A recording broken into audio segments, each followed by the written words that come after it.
The moment the Farnin ship broke atmosphere, you could feel the shift in air. Not literally, though some claim they could, but socially, academically, almost spiritually. Earth's Global Culinary and Biological Institute had never hosted a full delegation from the Galactic University of Reshkan before, and for good reason. The Reshkan University only acknowledged civilizations that had at least 5 centuries of continuous biochemical data archiving.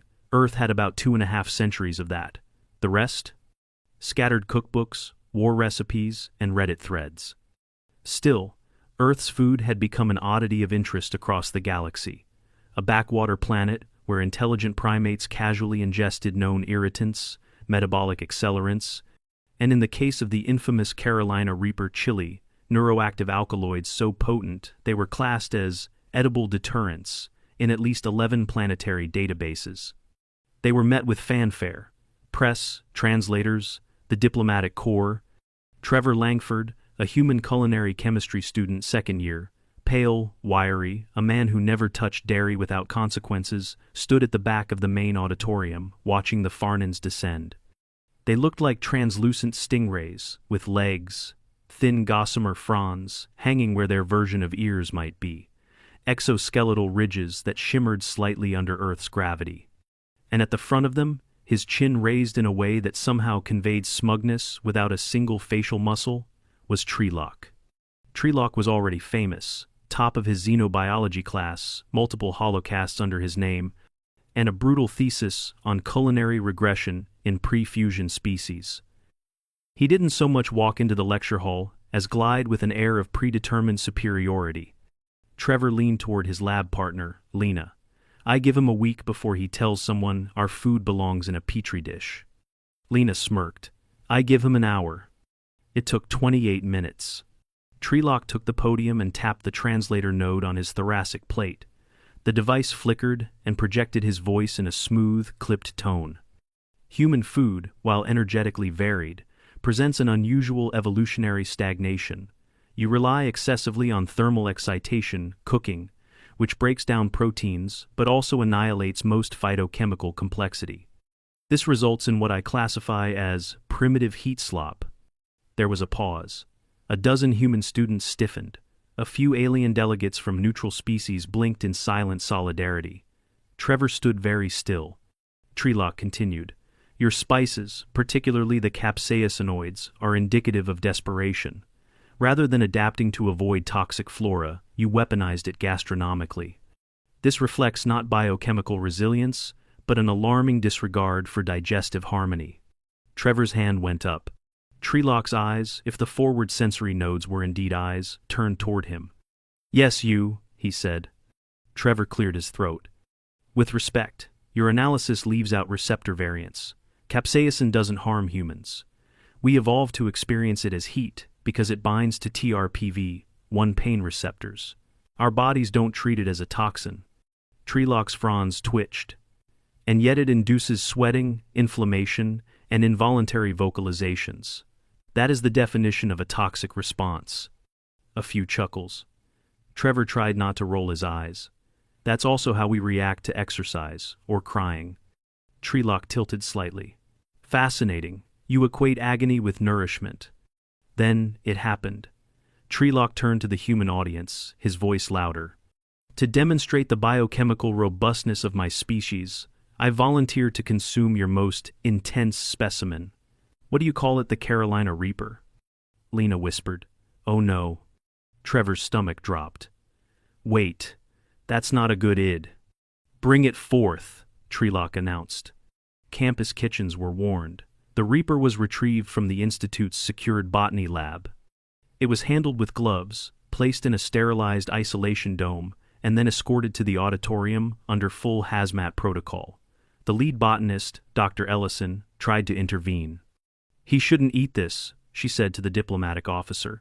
It's not food, it's a biological dare. The officer grimaced. He signed a liability waiver in 17 languages.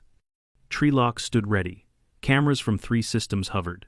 The chili, deep red and angry-looking, was placed on a tray. With both hands long, sinewy, multi-jointed fingers, Treelock picked up the chili. Observe, he said grandly. as Farnin biochemistry triumphs over primitive irritants. And then he ate it. Chewed. Swallowed. Silence. For precisely 4 seconds. Then Trelock's limbs snapped back. His spine, if you could call it that, arched sharply. The gossamer fronds on his head flared outward, vibrating violently. A strangled sound escaped him. Brska! He collapsed. Instantly, 4 medics bolted in, 2 human, 2 alien. The alien medics shouted for a decontamination shield. Trelock's body had gone into convulsions. His skin, normally pale with a slight blue tint, flushed to a deep violet. Vascular patterns flared beneath the surface, pulsing erratically. His breathing became shallow, rapid, then halted altogether. Trevor was pushed back as the emergency team moved in with intravenous lines, neural dampeners, and oxygenation foam. A diagnostic scanner blinked red. Systemic, neurogenic shock. Trelock's body had identified the capsaicin as a full-spectrum neurotoxin and launched a biochemical war on itself. Hours later, Trelock was sealed in a transparent quarantine pod inside the Earth Institute medical unit, surrounded by both human and alien doctors. He lay semi-conscious, spasming gently as nanoprobes tried to stabilize his neurotransmitter flood. Dr. Tanaka, chief of xenomedicine, frowned over the charts. His temperature is climbing, not because of infection, but due to nerve overactivity. His body thinks it's on fire. Trevor sat outside the pod window, pale. Is he gonna die? Not if we keep the neural storm under control, Dr. Tanaka said. But he's in for a long 3 days. Inside the pod, Trelock thrashed weakly and mumbled something about flaming root orbs. The translator couldn't parse it. By the end of day 1, Earth's culinary staff were suspended pending review. A planetary ethics board was convened.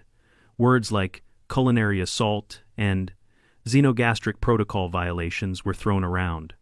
By day 2, Trelock had started hallucinating vividly. Reports included him trying to crawl up the pod walls to escape a giant cilantro beast and screaming at floating peppers that accused him of hubris. By day 3, he was lucid but quiet. His body, finally stabilized, was exhausted. Trevor visited during the final observation period. You awake? Trelock blinked slowly. The peppers knew my name. Trevor snorted. That's the capsaicin talking. There was a long pause. I underestimated your species, Trelock murmured.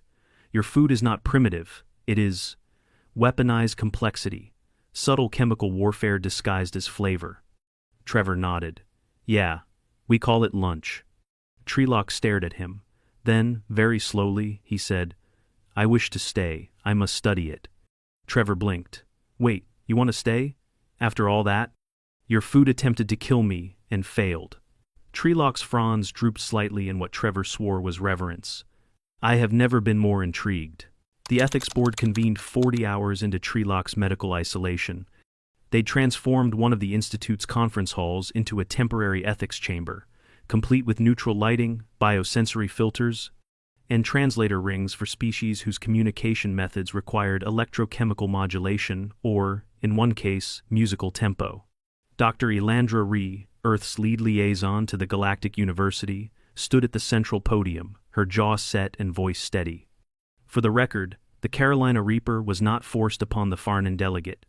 Trelock requested it publicly, in the presence of witnesses and documentation. A Gashari biochemist from the ethics board, gelatinous and draped over a hydration plate, vibrated a disapproving hum. And yet, it gurgled, you served him a biochemical known to trigger mammalian panic reflexes, thermoregulatory failure, and pain mimicry. In my system, we use capsaicin analogs to repel caveworm infestations. Dr. Ree didn't flinch. In our system, we use it to make tacos. The room went still. She continued. This isn't about intent, it's about context. Earth cuisine isn't a trap, it's evolved alongside our biology. We sweat, we cry, and then we ask for seconds. That's not malice, that's culture. A slow blink from the Resh Khan adjunct delegate, whose physiology resembled a sentient mushroom. Your culture may require hazard warnings. Meanwhile, in the med facility, Trelock had stopped trying to claw imaginary paprika demons out of the air. He was now sitting up, monitored by an array of sensors, his skin still flushed in hues no Farnin was ever meant to exhibit. His electrolyte levels had finally stabilized, but the aftershocks of neurogenic response left his limbs twitchy and reflexes misfiring. Dr. Tanaka gently checked his vision again. Pupil reaction normal. No new seizures overnight. Any pain? Treelock looked down at his own fingers like they'd betrayed him. There is a tingling. That's the nerves coming back online. You might feel hypersensitive for a few days. Light, sound, even flavor. Treelock's fronds shivered slightly. No more flavor, not yet. At the edge of the room, Trevor leaned against the wall with a hydration bottle in hand, watching. You're lucky, he said finally. You only ate one. Treelock turned to him, eyes wary. You mean there is more than one? Trevor held up the hydration bottle and tapped the label, Ghost Pepper Electrolyte Infused Recovery Water, Mango Lime. Treelock stared at it like it might ignite.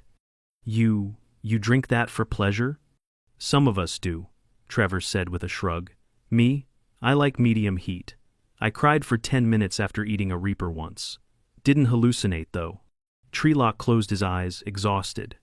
You people are biochemical anarchists. Trevor smiled. Welcome to Earth. On the third evening, once Treelock had stopped trembling and could keep down nutrient paste, a diplomatic assistant brought in his personal effects. Among them, his data slate. He opened it with some effort, the interface dimmed to accommodate his overstimulated vision. For 2 hours, he said nothing. Just read. Trevor had long since given up trying to understand the alien holoscripts, but when Treelock finally spoke, his voice was steadier than before. I watched 6 hours of something called Hot Ones. Trevor blinked. Wait, the interview show? With wings? Yes. They invited your celebrities to answer questions while consuming increasingly toxic wing sauces. One woman openly wept while discussing childhood trauma and licking her own fingertips. Trevor chuckled. Yeah, that's about right. Treelock looked genuinely disturbed. You turned pain into ritualized entertainment, chemical torture, as bonding. It's called having a weird Friday night. There was silence for a moment. Then Treelock leaned back, tentative muscles twitching.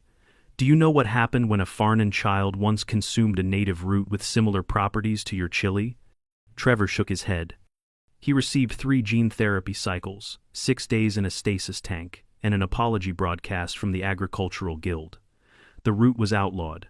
A monument was erected in his honor. Trevor nearly choked. You built a monument? Yes, Treelock said without irony. A stylized root, bent in agony. He paused, fronds swaying gently. And yet here, you celebrate the burn. It is not a warning. It is a challenge, a threshold to be crossed. Trevor took a slow breath. Pretty much. Treelock stared out the window, watching as twilight faded over the campus grounds. Human students were walking across the quad, laughing, eating from foil-wrapped street food, daring each other to try pickled habaneros from a vending machine. I wish to understand this, he said softly. Not just the pain, but the desire, the meaning. You took what should have killed you and made it culture. Trevor raised an eyebrow. So, you're saying, I wish to stay, Treelock said firmly. I wish to request asylum not for political reasons, but for scientific curiosity. Trevor was silent for a moment. You know that means more than just lab work. You'd be subject to Earth customs, laws, dietary ambiguity. Treelock nodded. I wish to study flavor as a discipline, not just nutrition, but experience. A biochemical phenomenon that intertwines biology and identity. Trevor leaned back, nodding slowly. Well, you're gonna need a better stomach. I will adapt. Trevor smiled. Then we're gonna start with ketchup. The asylum request made it into every planetary feed by morning. The incident had already gone viral. Alien student tries Earth chili, sees spicy demons. But now, Treelock's decision to stay became something else entirely. A culinary uprising. A challenge to centuries of sterile, calculated nutrition across the stars. Footage from his lecture and collapse ran alongside human cooking competitions and clips of people sobbing over ghost pepper noodles. Galactic memes erupted. caricatures of flaming vegetables chasing Farnins, humans casually sipping chili oil like tea, entire talk shows asking the same question, what else are humans eating that could kill you? The Reshkan board issued a formal statement expressing deep concern over Treelock's decision and requested that his research be deferred until a full psychoneural evaluation could be completed. Treelock declined, politely. Instead, he submitted his research proposal to Earth's Gastronomic Biochemistry Department, edible toxins and voluntary ingestion, a cross-species analysis of flavor as sensory rebellion. The department approved it within hours. That afternoon, Trevor and Treelock sat outside, near a modest Earth cafeteria, sharing a tray of mild enchiladas with shredded cheese and green sauce. Treelock, still wary, sniffed each bite like it might leap up and attack him. "You're doing great," Trevor said. "Tiny bites, no spice, no fire-breathing hallucinations." Treelock nodded cautiously. "I am recalibrating." He hesitated, fork trembling slightly, then speared a piece of bell pepper. He chewed slowly, paused, then blinked. "There is sweetness." "Yeah," Trevor said. "That's a thing too." Treelock stared at the food like it had just spoken to him. Trevor clinked his water bottle to Treelock's nutrient pouch. "To your health." Treelock raised it solemnly. "And to your madness." By the time Treelock returned to public life, the campus cafeteria had a Farnin-friendly menu section. It mostly consisted of things like steamed potatoes, unsalted white rice, and something labeled emotionally neutral bread. But Treelock, now clad in a loosely draped, adaptive robe, Earth fabrics apparently irritated, his recovering dermis ignored it completely. He'd begun shadowing Trevor in gastronomic biochemistry classes, dragging along his field recorder and muttering observations into it like a man documenting alien wildlife. Except he was the alien. "Ingestion begins not with need," he whispered once during lunch break, "but with anticipation, ritual, presentation. The food is experienced before it is metabolized." Trevor squinted at him over a greasy slice of cafeteria pizza. "You're just now figuring that out?" "I am understanding it biologically," Treelock said, turning his recorder back on. "Flavor is not fuel, it is psychological architecture." News crews followed him everywhere now, not just humans. Either there were Plarvian podcasters filming reaction segments called "Would This Kill Me?" and an Androsian cuisine streamer who flew in to eat raw jalapenos with a hazmat drone hovering behind him. One galactic tabloid dubbed Earth the Spice Planet. Another headlined, "Species that evolved crying becomes culinary nightmare." Meanwhile, the ethics board had not forgotten, nor forgiven. Dr. Ree received an official follow-up inquiry. "Has the Farnin been reintroduced to capsaicin-containing substances?" the memo asked, as if they were monitoring a biological weapons program. She sighed and wrote back. "He's currently analyzing fermented ghost pepper mash as part of his coursework. Recovery is complete, but the trauma is ongoing. He dreams of sentient vegetables. He keeps a flavor diary." They did not respond. One afternoon, a week after his discharge, Treelock returned from a lecture on molecular gastronomy, face twitching with what Trevor now recognized as excitement, or panic. It was hard to tell. "I have a hypothesis," Treelock declared, slapping a research holosheet onto the table so forcefully it startled two nearby students eating ramen. Trevor looked up. "What now?" Treelock pointed to the data. "I believe humans have evolved to enjoy sensory violation. You mistake boundary testing with exploration. You willingly subject yourselves to taste that mimics injury and then rate it with stars." "That's Yelp." Treelock blinked. "Is that the name of the pain registry?" "No, it's a review site." Treelock stared. "So, the suffering is archived voluntarily." Trevor rubbed his face. "Okay, this is getting weirdly spiritual." Treelock nodded gravely. "Yes, Id Island." Later that week, Treelock asked to try flavor again. Real flavor. Not bell peppers or bland sauces. He wanted to confront his fear. "I must understand it," he said simply. "I must choose it this time."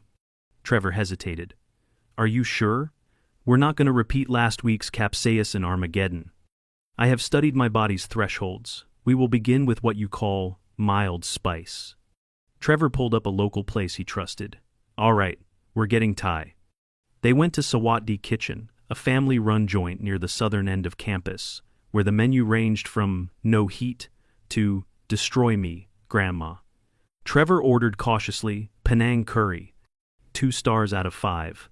Rice on the side, coconut milk, no surprises. Treelock took the first bite with medical tools ready. Literally. He had brought a portable vitals scanner, a neural dampener, and a saline spray. The waitress, confused but polite, said nothing. He chewed slowly. Then paused.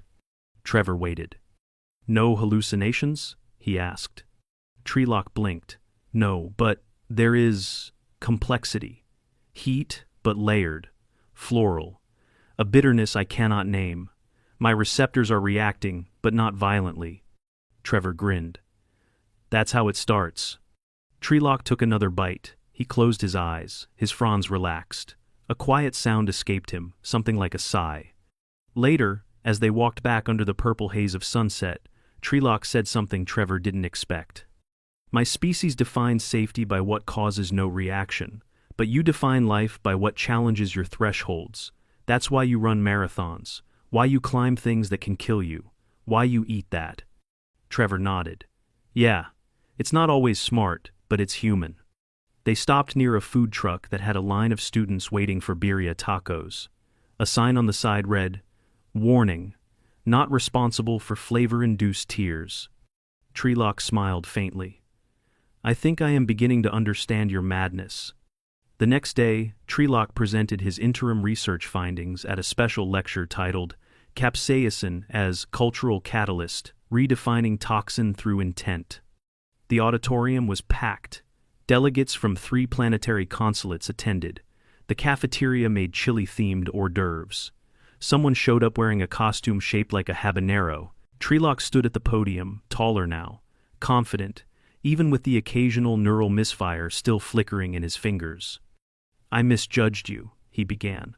I believed your food to be primitive because it was painful. I equated sensory volatility with biochemical inferiority. He gestured to a projection of human foods labeled with their Scoville heat ratings, from black pepper to pure capsaicin extract. But in truth, your cuisine is a confrontation, a dialogue between what is bearable and what is transformative. You have taken what should repel you and made it art.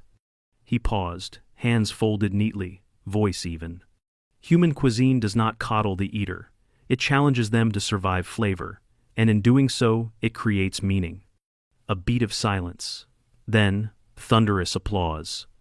Even the Gashari ethics liaison, who had once accused Earth of culinary barbarism, applauded, slowly, moistly. Trevor, from the second row, just smiled. That night, on galactic social feeds, clips from Treelock's lecture exploded. Reaction videos, parody songs, and even one animation featuring him as a chili-fighting superhero circulated within hours. The phrase, "survive flavor," trended across 7 species. The Reshcon board released a disapproving statement. Treelock replied with a detailed recipe for low-heat mushroom risotto. As his research deepened, Treelock continued pushing boundaries. Slowly, carefully, he kept a recovery kit with him at all times, not out of fear, but respect for the power of flavor. He even joined a local student food group, attending mild wing nights and experimenting with sweet, spicy fusion dishes. His hallucinations never returned. But he did keep a small notebook where he'd drawn, in surprisingly expressive sketches, the flaming vegetables of his nightmares. He called it "the taste that hunted me." He started sharing it at culinary showcases. It won an art prize.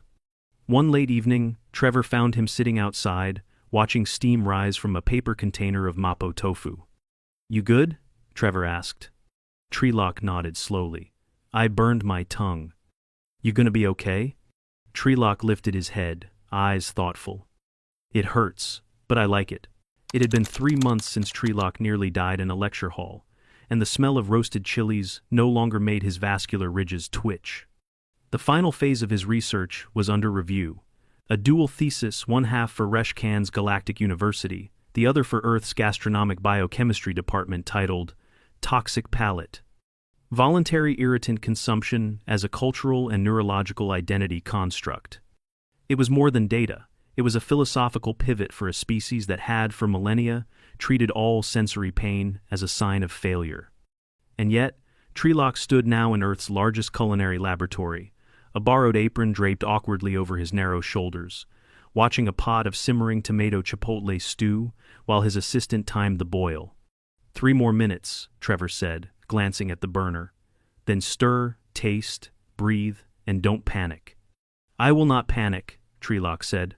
This is the 28th iteration. My tongue lining has fully regenerated. The lab had been converted into a controlled tasting environment.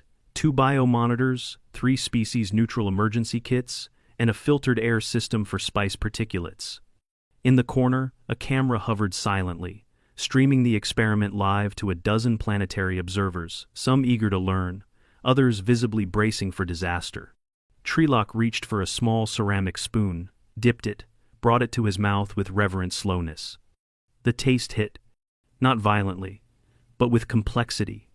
He paused, breathed in.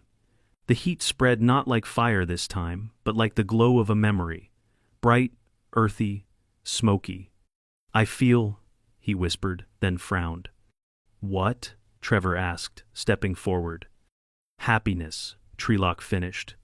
Trevor exhaled. Well, that's the capsaicin, working on your endorphins. No, Treelock said slowly. It is not the chemical, it is the achievement. I tasted this same base compound once and nearly died. Now I taste it and remember surviving. You metabolize your past, Trevor. Humans have weaponized memory into flavor. Trevor laughed. We call that comfort food. Treelock stared into the stew like it had just explained the nature of time. Later that week, the final review board arrived, not to assess medical safety, but academic merit.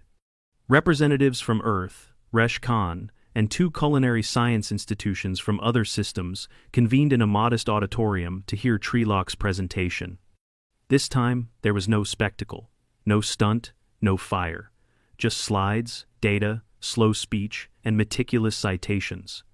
He walked them through his journey, from dismissing human cuisine as primitive heat slop to documenting his own reaction to capsaicin as a near-lethal sensory cascade. I misunderstood pain, he said, calmly. I thought it was always a barrier.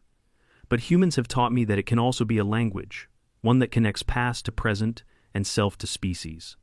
He didn't dramatize the hallucinations or the 3-day medical crisis. He didn't need to. The science spoke for itself. Blood oxygenation levels, neurotransmitter spikes, immune responses. Then came the socio-cultural data, spice as status, challenge, identity, even grief. Pain, Treelock said in closing, is not always suffering. In the right hands, it is an invitation to transformation. The panel was silent for a full minute. Then, the Reshkan delegate stood up. She was older, her fronds silvered with age, and her expression unreadable. She tapped the table once, slowly. This research, she said, violates many assumptions we hold dear.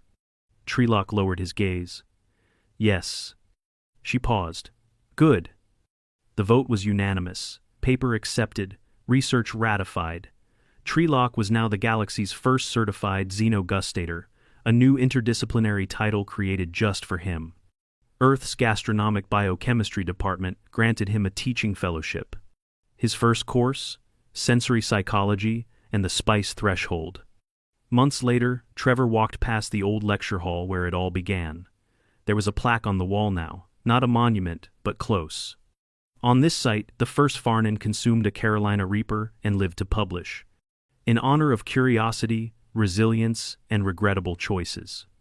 Trevor smiled, adjusted his backpack, and kept walking.